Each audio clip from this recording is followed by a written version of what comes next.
Hello hi welcome नमस्ते, मेरा नाम ऋतिक और आज हम फिर से बात करने वाले हैं एक और इंटरेस्टिंग कंसेप्ट के ऊपर। तो ये वीडियो उन बच्चों के लिए मोस्ट इंपोर्टेंट होने वाली है जिनके पास सब्जेक्ट है इंटरमीडिएट माइक्रो इकोनॉमिक्स सेकंड। तो सेमेस्टर 5 में जिन बच्चों के पास ये वाला सब्जेक्ट है उनके लिए वीडियो काफी इंपॉर्टेंट होने वाली है और इस कंप्लीट सीरीज के नोट्स ऑलरेडी प्रिपेयर हो चुके हैं। जिन बच्चों को नोट्स परचेज करने हैं वो इस नंबर पर जाए 9667836336 यहाँ पे जाकर नोट्स ले सकते हैं। अब हम आते हैं आज के मेन कंसेप्ट के ऊपर। आज से हम बात करने वाले हैं लेसन नंबर 4 के ऊपर, यानी कि लेसन नंबर 3 तक की वीडियो अब तक अपलोड हो चुकी है। लेसन नंबर 4 में क्या डिस्कस करेंगे, मोनोपोलिस्टिक कंपटीशन क्या होता है। मतलब यूनिट 4 है, लेसन नंबर 4 है और ये मात्र एक ही लेसन है इस पूरे चैप्टर के अंदर। अब यहां समझते हैं इसके लर्निंग ऑब्जेक्टिव कौन कौन से हैं। उससे पहले हमने याद होगा आपको प्रीवियस वीडियो में डिस्कस किया था मोनोपोली फॉर्म ऑफ मार्केट, यानी कि अगर मैं फॉर्म्स ऑफ मार्केट की बात करूं तो कुछ तरह की फॉर्म्स ऑफ मार्केट होती है। उसमें से कौन कौन सी है, एक तो होती है मोनोपोली जो हमने डिस्कस करी थी। उसके अलावा कौन से थे हमारे पास, मोनोपोलिस्टिक जिसको हम आज डिस्कस करने वाले हैं, मोनोपोलिस्टिक। और इसके अलावा ओलिगोपोली और हमारे पास कौन सी होती है, परफेक्ट कंपटीशन मार्केट। अब बात ये आती है कि भैया हम जो है मोनोपोलिस्टिक कंपटीशन क्यों पढ़ रहे हैं, उसके रीजन समझते हैं। पहली बात तो देखो, कंपटीशन में जो मार्केट दो तरह के होते हैं, एक होता है परफेक्ट कंपटीशन, एक होता है इम्परफेक्ट कंपटीशन।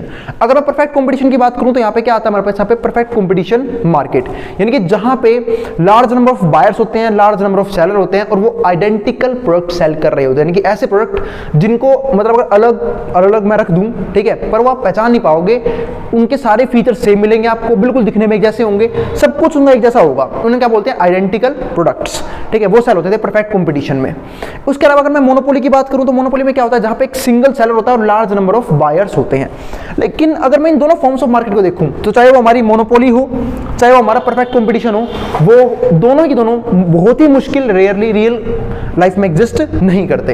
यानी कि ना तो मोनोपोली रियल लाइफ में एग्जिस्ट करती, ना ही हमारे पास यहाँ पे परफेक्ट कंपटीशन एग्जिस्ट करती है। अब बात आती है फिर कौन सी एग्जिस्ट करती है, उसको हम क्या बोलते हैं, मोनोपोलिस्टिक फॉर्म।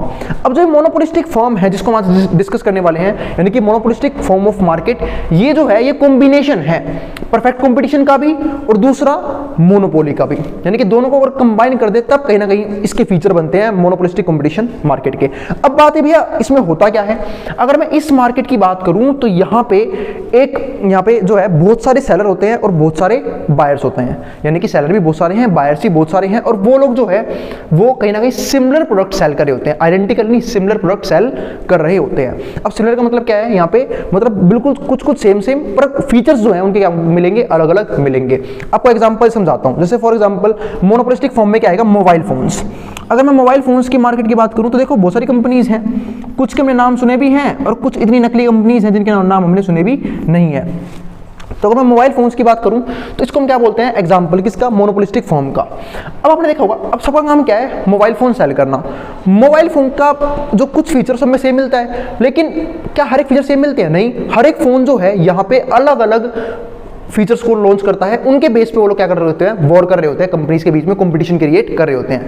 यानी कि जो कम से कम प्राइस में बेटर से बेटर फीचर दे देगा वो कंपनी उतनी ही बढ़िया होती है। अब बहुत सारी कंपनीज हैं, सैमसंग किसी और के लिए फेमस है, एप्पल किसी और चीज के लिए फेमस है, ठीक है, वीवो किसी और के लिए, ओप्पो किसी और के लिए, ऐसे ही जो हमारी शाओमी है वो किसी और के लिए। तो हर एक कंपनी का जो है अपनी अपनी क्या है, ब्रांड वैल्यूज है जिसकी वजह से क्या है वो फेमस है। यानी कि मैं कह सकता हूं कि मोनोपोलिस्टिक कंपटीशन में सिमिलर फीचर का प्रोडक्ट बेचा जाता है, लेकिन कुछ फीचर्स जो है ना वो अलग अलग होते हैं, ठीक है, जिनके बेस पर कंपनी रन करती है। अब आईफोन को ही देखो, अब जो आईफोन है उसके अपने अलग ब्रांड वैल्यू है, एक तो सबसे ज्यादा महंगा प्रोडक्ट होता है उसका, दूसरा वो फेमस किस लिए, कैमरों के लिए और प्राइवेसी के लिए। यानी कि प्राइवेसी क्यों, क्योंकि जो लोग बहुत ज्यादा ऑफिशियल या फिर पर्सनल डाटा वहां पे रखते हैं, ठीक है, तो वो वहां पे रख सकते हैं क्योंकि वहां पे क्या होता है, सेफ होता है। और अगर आईफोन चोरी भी हो जाए तो उसे क्रैक करना क्या है, काफी मुश्किल होता है, किसी भी मतलब उसका लोग तोड़वा नहीं सकते। तो इसलिए ना उस फोन के क्या है, अपने अपने फीचर है, मतलब हर एक फोन का जो है अपना अपना एक फीचर होता है, अपनी अपनी ब्रांड वैल्यू होती है, जिसकी वजह से वो मार्केट में कंपटीशन में रहते हैं। तो मोनोपोलिस्टिक फॉर्म में क्या हुआ, यहाँ पे बहुत सारे सेलर्स हैं, बहुत सारे बायर्स हैं और जो कि प्राइस वॉर कर रहे होते हैं आपस में। अब हम समझते हैं इस चैप्टर के लर्निंग ऑब्जेक्टिव। अब लर्निंग ऑब्जेक्टिव कौन कौन से हैं, यहाँ पे क्या आता है हमारे पास, characteristic features of monopolistic competition. तो पहला हमें समझना होगा कि फीचर क्या है मोनोपोलिस्टिक कंपटीशन के।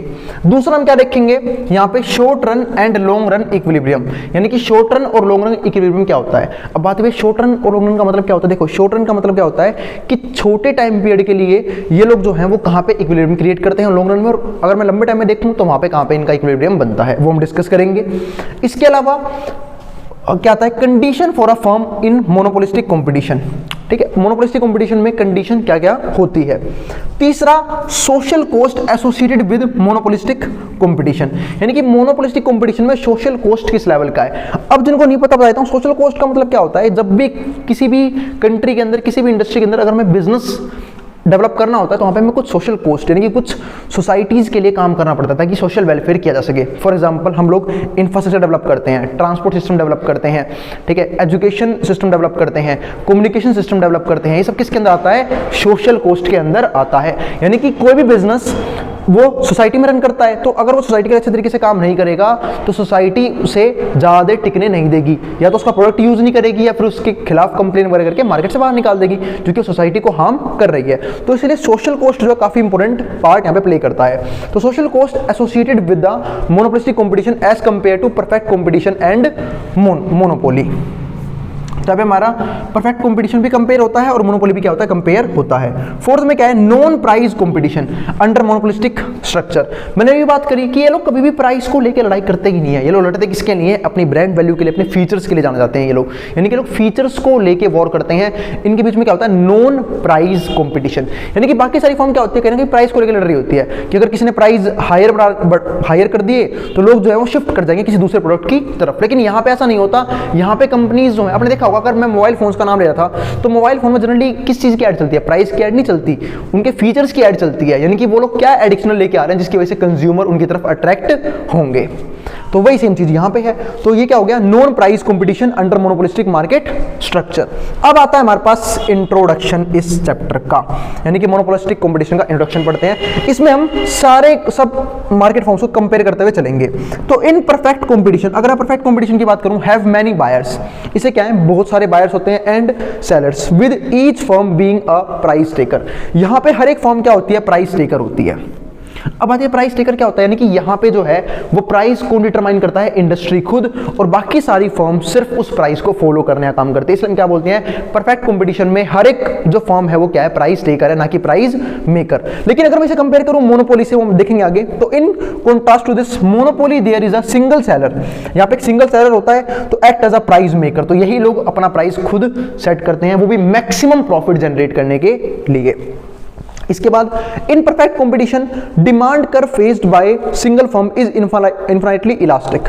जो डिमांड कर्व है वो काफी ज्यादा क्या होगा, इलास्टिक होगा, यानी कि इनफाइनाइटली इलास्टिक होता है, यानी कि कंप्लीटली हॉरिजॉन्टल होता है। अगर मैं एग्जांपल दूं तो वैसा होता है हमारा यहाँ पे डिमांड कर्व। बात आई, ऐसा क्यों होता है उसका रीजन समझते हैं। उसका एक मेन रीजन है कि यहाँ पे अगर मतलब कोई भी किसी भी कंट्री में फिर किसी भी इंडस्ट्री में अगर परफेक्ट कंपटीशन देखने को मिल रहा है, तो वहाँ पे अगर किसी भी फर्म ने, सपोज करो 4 फर्म प्ले कर रही है A B C D, किसी भी फर्म ने अगर अपने प्राइस को ऊपर किया तो उसकी डिमांड पूरी तरीके से क्या हो जाएगी, खत्म हो जाएगी। इसी को क्या बोलते हैं, परफेक्टली इलास्टिक होना, यानी कि प्राइस में थोड़ा सा ही चेंज डिमांड में एक बहुत बड़ा चेंज लेके आने वाला है, यानी कि पूरी तरीके से डिमांड को खत्म कर देगा। बात ऐसा क्यों होगा, अब एक सपोज करो 4 कंपनियां, मैंने एग्जांपल दी, एक दी A, एक दी B, एक दी C, एक दी D। अब ये चारों जो है वो बिल्कुल, क्योंकि परफेक्ट कंपटीशन में क्या होता है, चारों जो है बिल्कुल आइडेंटिकल प्रोडक्ट सेल कर रहे हैं, यानी कि सबके पास एक जैसी चीज है, कोई भी डिफरेंस नहीं है उनके बीच में। यानी कि आप अगर 2 चीज को उठाओगे तो आप दोनों में कोई भी डिफरेंस क्रिएट नहीं कर सकते, किसी भी तरह का डिफरेंस होता ही नहीं है। अब ये चारों सेम चीज सेल कर रही हैं। अब ए ने सोचा भाई मैं तो कमाऊंगा बढ़िया मुनाफा, इसने प्राइस बढ़ा दिया। अब मुझे पता है कि वही सेम प्रोडक्ट बी भी बेच रहा है, सी भी बेच रहा है, डी भी बेच रहा है, और ए से कम प्राइस से बेच रहा है, क्योंकि ए ने बेवकूफ ने खामखा प्राइस को इंक्रीज कर दिया। तो बी सी डी भी यहाँ पे क्या कर रहे हैं, वो सेम प्रोडक्ट बेच रहे हैं। तो मुझे पागल कुत्ते ने काटा है, मैं ए से खरीदूंगा? मैं तो बिल्कुल नहीं खरीदूंगा, मैं जाऊंगा बी के पास या सी के पास या डी के पास, क्योंकि प्रोडक्ट तो सेम ही है। हाँ, अगर प्रोडक्ट के फीचर में कोई चेंज होता तो बात बनती थी, लेकिन जब प्रोडक्ट सेम है, बिल्कुल सेम टू सेम है, तो मैं ए से क्यों लूँ जब बी और बी सी डी सस्ते में सेल उसे कर रहे हैं। तो ये चीज होती है यहाँ पे। तो वही सेम चीज यहाँ पे, तो इम्परफेक्ट कंपटीशन डिमांड कर faced by single firm is infinitely elastic, यानी कि हॉरिजॉन्टल होता है। वेयर एज मोनोपोली में जो है डिमांड कर्व कैसा होता है, हमारा डाउनवर्ड स्लोपिंग। तो ये चीज ध्यान रखना, यानी कुछ ऐसे बनेगा वहां पे डिमांड कर्व मोनोपोलिस्टिक में और मोनोपोली में, और मोनोपोलिस्टिक में भी सेम बनता है, वो आगे देख लेंगे। ठीक है, तो ये चीज है। तो अब एक चीज यहाँ पे आती है कि जो परफेक्ट कंपटीशन है ना तो वो रियलिटी में एग्जिस्ट करता, क्योंकि अगर मान लो 4 फर्म बेच रही है प्रोडक्ट्स को, तो वो कहीं ना कहीं वो डिफरेंस उनमें रहता है, कुछ फीचर्स को लेके, ठीक है, यानी कि कलर को लेके, वेरिएंट्स को लेके, अलग तरह के क्या होते हैं डिफरेंसेस होते हैं प्रोडक्ट के बीच में। तो ना तो ये एग्जिस्ट करती। अब बात में मोनोपोली एग्जिस्ट क्यों नहीं करती, जैसे हम लोग मोनोपोली में हमने एग्जांपल पढ़ा था रेलवे का, इंडियन रेलवेज का, तो आज मैंने एग्जांपल तो दिया था, लेकिन इंडियन रेलवेज के जो है कोई क्लोज सब्स्टिट्यूट नहीं है, लेकिन सब्स्टिट्यूट्स अवेलेबल है मार्केट के अंदर। अब सपोज करो आपको कहीं भी ट्रैवल करना है, क्या आपके पास सिर्फ रेल ही एक ऑप्शन है? रेल नहीं है तो बस आ जाएगी, बस नहीं होगा तो आप लोग बाय फ्लाइट ट्रैवल कर सकते हो। हाँ, हो सकता है कि प्राइस में थोड़ा बहुत आपको डिफरेंस मिलेगा, क्योंकि इंडियन रेलवे गवर्नमेंट चला रही है तो वहां पे वो लोग सस्ते में भी उस चीज को चला पा रहे हैं, रन कर पा रहे हैं, लेकिन जो बाकी है वो प्राइवेट सेक्टर रन कर रही है, तो आपको थोड़ा सा प्राइस एक्स्ट्रा पे करना पड़ेगा। लेकिन क्लोज सब्स्टिट्यूट नहीं है, पर सब्स्टिट्यूट्स अवेलेबल हैं इंडियन रेलवे के भी। तो इसलिए अगर मैं बात करूं तो किसी भी कंट्री में, किसी भी इकोनॉमी में ना तो ज्यादातर मोनोपोली एग्जिस्ट करती, ठीक है, और ना ही हमारे पास क्या नाम है, परफेक्ट कंपटीशन एग्जिस्ट करती है। तो दोनों चीज एग्जिस्ट नहीं करती बिल्कुल भी। अब आते हैं आगे, तो in equilibrium monopolistic charges more than price charge by perfect competitive firm. तो जो मोनोपोलिस्ट है वो ज्यादा प्राइस चार्ज करता है, क्यों? क्योंकि उसको पता है कि इकलौता मैं ही सेलर हूं इस गुड्स का या फिर इस सर्विस का, तो मैं जो चाहे प्राइस चार्ज करूं कंज्यूमर्स को वो पे करना पड़ेगा। तो परफेक्ट कॉम्पिटिटिव फर्म से लोग ज्यादा प्राइस चार्ज करते हैं, consequently it supplies lower quantity of output. और यहाँ पे क्या करते हैं ये लोग, लोअर क्वांटिटी सेल करते हैं output then it is supplied by firm in perfect competition. यानी कि परफेक्ट कंपटीशन में जो है सप्लाई वो बहुत ज्यादा होती है as compare to monopolistic firm, sorry monopolist firm. अब आगे समझते हैं प्रोडक्ट्स के बारे में। तो product available in the market are most the times similar. जो प्रोडक्ट अवेलेबल है मार्केट के अंदर वो क्या है, सिमिलर होते हैं। यानी कि अब सपोज करो मैं मार्कर ही यूज कर रहा हूँ, अब ये मार्कर जो है वो अलग कंपनीज बना सकती हैं, जैसे डोम्स हो गई, नटराज हो गई, अप्सरा हो गई, अलग कंपनीज जो है इस मार्कर को बना सकती हैं, उसमें कोई दिक्कत नहीं है। अब मार्कर का काम तो होगा इसी चलना, इस तरीके से थोड़ा बहुत डिफरेंस हो सकता है कि भाई किसी की ज़्यादा टाइम चलती होगी, किसी की क्वालिटी बेटर आती होगी, तो इस तरीके से। अब ऐसे मोबाइल फोन्स में डिफरेंसेस हैं, क्योंकि मेन सबका काम एक ही है कि भाई फोन से बात तो होनी चाहिए ना। अगर मोबाइल फोन है, कोई बोलेगा कि भाई ये मोबाइल फोन तो ऐसा है, इससे फोन से बात होने के अलावा बाकी सब कुछ होगा, अरे वो तो आपने मेन फीचर ही नहीं दिया। बस कुछ फीचर्स क्या होते हैं, कुछ एडवांस आते हैं और कुछ एडवांस नहीं हो पाते। और आपने देखा होगा जितने भी फोन्स हैं उन सबके एडवांटेज है ना, तो कुछ कुछ डिसएडवांटेजेस भी हैं। हम लोग उसको देख के भी क्या करते हैं, उन चीज़ों को बाय करना पसंद करते हैं। अब यहाँ पे समझते हैं, तो product available in the market are most the time similar. तो सिमिलर होते हैं बट नॉट आइडेंटिकल, आइडेंटिकल नहीं होते। Such products are in fact deliberately differentiated. इसलिए जो है हम प्रोडक्ट के बीच में डिफरेंशिएटेड मतलब डिफरेंस क्रिएट कर सकते हैं by their supplier in their attempt to have some pricing power. क्योंकि प्राइस की वजह से हम यहाँ पे क्या करते हैं, डिफरेंस क्रिएट करते हैं प्रोडक्ट के बीच में, और दूसरा फीचर्स के बेस पे भी, यानी कि कौन जो है वो कम से कम प्राइस में बेटर से बेटर फीचर देने की कोशिश कर रहा है, और वही मार्केट में करता है, टिकता है। इसके बाद हमारे पास क्या आता है अगला पॉइंट, मोनोपोलिस्टिक कंपटीशन मार्केट। तो अब तक तो हमने कंपेयर किया किसको, यहाँ पे परफेक्ट कंपटीशन को, मोनोपोली को और मोनोपोलिस्टिक कंपटीशन को। बाद में हमने ओलिगोपोली की तो बात ही नहीं करी, चलो थोड़ी सी बात उसकी भी कर लेते हैं। अगर मैं ओलिगोपोली की बात करूँ तो ओलिगो का मतलब होता है फ्यू, जहाँ पे कुछ सेलर्स हों और लार्ज नंबर ऑफ बायर्स हों। यानी कि अगर ऐसे मैं इंडस्ट्री एग्जांपल दूं तो इंडस्ट्री क्या बनेगी हमारी, ऑटोमोबाइल सेक्टर। क्योंकि ऑटोमोबाइल सेक्टर में सिर्फ गिनी चुनी कुछ ही फर्म्स होती हैं। अगर आप नाम भी गिनोगे तो टाटा, महिंद्रा, ठीक है, और भी कुछ फर्म्स होंगी, ठीक है। तो बस ये गिनती की कुछ फर्म्स हैं मोनो, उसमें क्या नाम है हमारे पास ओलिगोपोली में। तो ओलिगोपोली का मेन फीचर याद रखना, जहां पे ये लोग भी फीचर्स को लेके वॉर करते हैं, लेकिन सिर्फ कुछ सेलर्स होंगे, लार्ज नंबर ऑफ बायर्स होंगे। अब आगे समझते हैं मोनोपोलिस्टिक कंपटीशन मार्केट को। तो market where many sellers compete by selling differentiated product, यानी कि एक ऐसा मार्केट जहां पे सेलर्स जो है वो कम्पीट करते हैं अलग अलग प्रोडक्ट को सेल करते हुए, विच आर क्लोज सब्स्टिट्यूट्स, जो उसमें क्या बोलते हैं हमें, क्लोज सब्स्टिट्यूट होते हैं, but are not perfect substitute. वो क्लोज सब्स्टिट्यूट अवेलेबल है लेकिन परफेक्ट नहीं है। मतलब अगर आप फोन्स को ही देखो तो आपके पास फोन के बहुत सारे ऑप्शन होते हैं और सारे सारे क्लोज सब्स्टिट्यूट होते हैं, पर परफेक्ट नहीं होते। कुछ ना कुछ डिफरेंस आपको करने को मिल ही जाएगा, और जब डिफरेंस ना मिले तो किसका पार्ट बन जाएगा, परफेक्ट कंपटीशन का।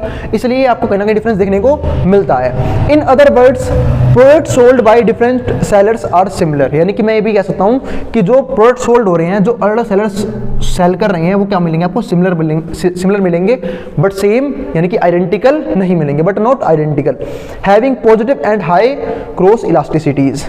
तो ये चीज़ थी हमारे पास यहाँ पे, यानी कि मोनोपोलिस्टिक कंपटीशन जो है ये दोनों का कॉम्बिनेशन होता है। किस किस का, एक तो हमारा मोनोपोली का, दूसरा हमारा परफेक्ट कंपटीशन का। क्योंकि ना तो मोनोपोली एग्जिस्ट करती, ना ही परफेक्ट कंपटीशन मार्केट में एग्जिस्ट करती है, ना ही इंडस्ट्री में एग्जिस्ट करती है। तो ये थी हमारी आज की वीडियो जहाँ पे हमने बात करी मोनोपोलिस्टिक कंपटीशन के इंट्रोडक्शन की। अगली वीडियो में बात करेंगे इसके कुछ फीचर्स के बारे में और इसके इक्विलिब्रियम के बारे में, यानी कि मोनोपोलिस्टिक कंपटीशन इक्विलिब्रियम कहां पे अचीव करता है। तो अगर वीडियो पसंद आई हो तो वीडियो को लाइक किए बिना मत जाना और चैनल को सब्सक्राइब भी कर देना ऐसी वीडियोस के लिए, और उन बच्चों में शेयर भी कर देना जिन बच्चों का एग्जाम होने वाला हो। फिर भी कोई भी क्वेरी हो, कोई भी डाउट हो, आप कमेंट बॉक्स में कमेंट कर देना, मैं उस क्वेरी को सोल्व करने की पूरी कोशिश करूंगा। और मिलेंगे अगली वीडियो में, जिसको जो उतार सकता है मैं बोर्ड के सामने से।